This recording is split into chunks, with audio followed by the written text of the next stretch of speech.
नमो तस् भगवतो अरहतो सम्मा सम्बुद्धस्स।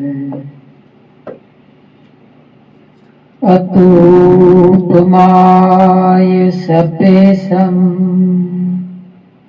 सत्तानं सुखकामतं पसित्वा कमतो मेतं सब सत्तेषु भावये। सुखी भवेयं निदुःखो अहं नित्यम्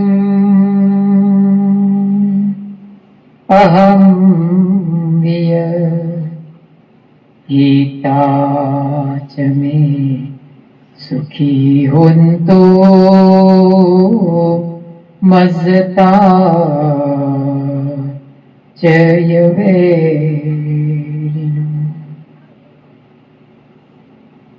महाकारुणिक भगवान तथागत सम्यक संबुद्ध को पंचांग प्रणाम। वर्तमान में थाईलैंड और बर्मा में भूकंप के कारण बहुत सारे लोग संघर्ष कर रहे हैं। जनजीवन अस्त व्यस्त है। उनके लिए मंगल मैत्री प्रसारित करते हैं। आज सम्राट अशोक का जन्म जयंती है। उस बदल आप सबको बहुत बहुत शुभकामनाएं। भगवान तथागत सम्यक संबुद्ध के धम्म में बहुत सारे ऐसे कैरेक्टर्स हैं जिनका हमारे ऊपर बहुत बड़ा उपकार है। और वर्तमान में तो हम बाबा साहब का हमारे ऊपर बहुत बड़ा उपकार है। वो थे इसलिए हम हैं। लेकिन इसके अलावा जो कि भगवान बुद्ध के बहुत करीब थे, वो थे सम्राट अशोक।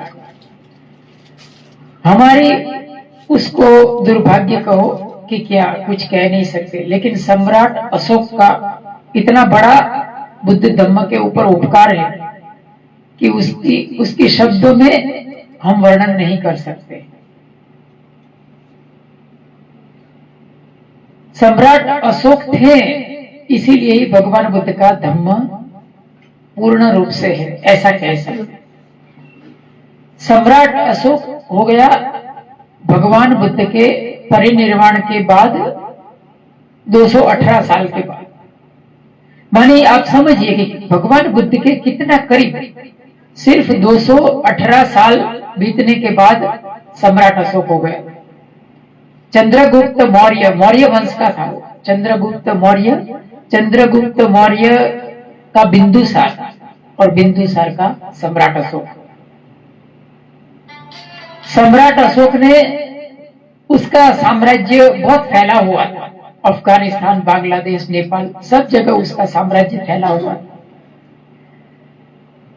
जो पटना है उसका राजधानी था, जिसको हम आज बिहार कहते हैं ना, बिहार का पटना, वो उसका राजधानी था, उसका मेन हेडक्वार्टर था।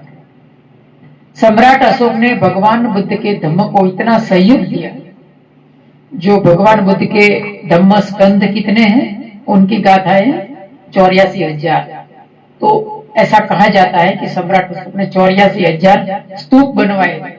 आज जितने भी मंदिर के नीचे जो स्तूप मिलते हैं, जो इमारतें मिलती हैं, वो सब सम्राट अशोक के कालीन है।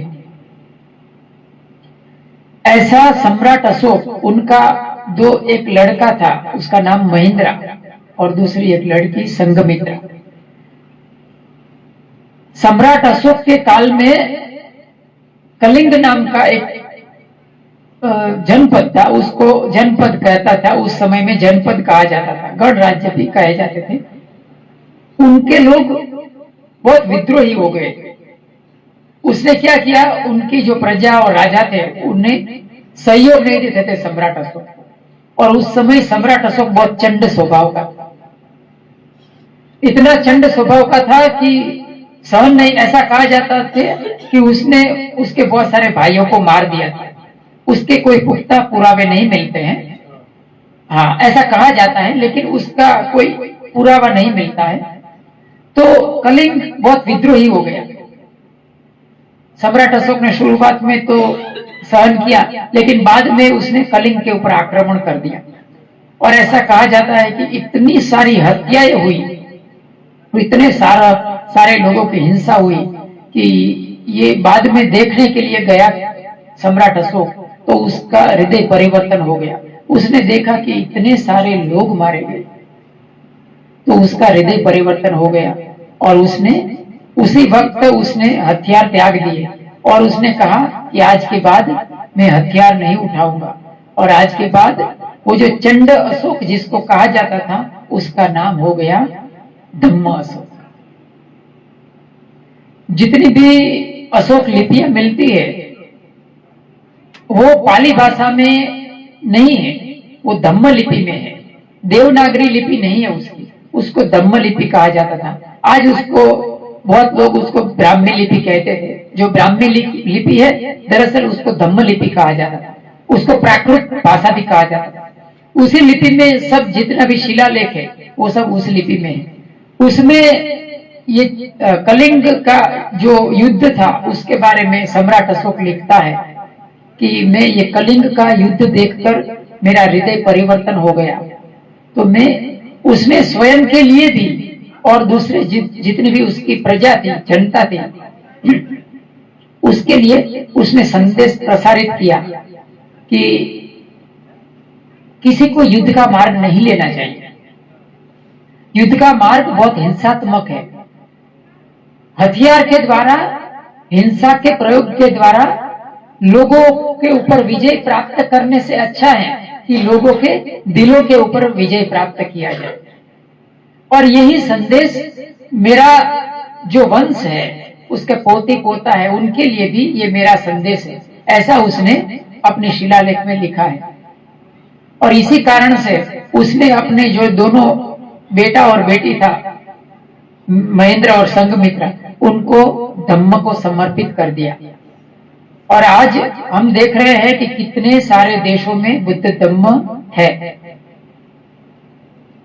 बर्मा है, थाईलैंड है, श्रीलंका तो मेन देश है ही, लेकिन दूसरे बहुत सारे देश है, वियतनाम है, कंबोडिया है, जापान है, फिर तिब्बत है, दूसरे बहुत सारे ऐसे देश है, अफगानिस्तान, जहां जहां बुद्ध धम्म है वहां उसका जो प्रत्यक्ष रूप से या अप्रत्यक्ष रूप से उनका जो यश है वो सम्राट अशोक को जाता है।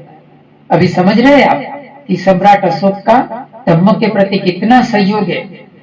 इसीलिए हमारे जितने भी विहार है उसमें एक तरफ बाबा साहब होना चाहिए, एक तरफ सम्राट बाबा साहब होना चाहिए, एक तरफ दूसरे सम्राट अशोक होना चाहिए। हर विहार में सम्राट अशोक का प्रतिकृति होना ही चाहिए, ऐसा मेरा मानना है। क्योंकि उन्होंने जो बुद्ध धम्म को सहयोग दिया, ऐसा सहयोग किसी ने नहीं दिया। और वो भी बुद्ध धम्म के, भगवान बुद्ध के बराबर 218 साल के बाद हुआ था। तो आप सोचिए, इतना नजदीक कोई नहीं था दूसरा। तो ऐसा सम्राट अशोक ने बहुत सारे शिलालेख बनवाए और धम्म का प्रचार प्रसार करके महेंद्र और अपनी बेटी संघमित्रा को श्रीलंका भेजा था।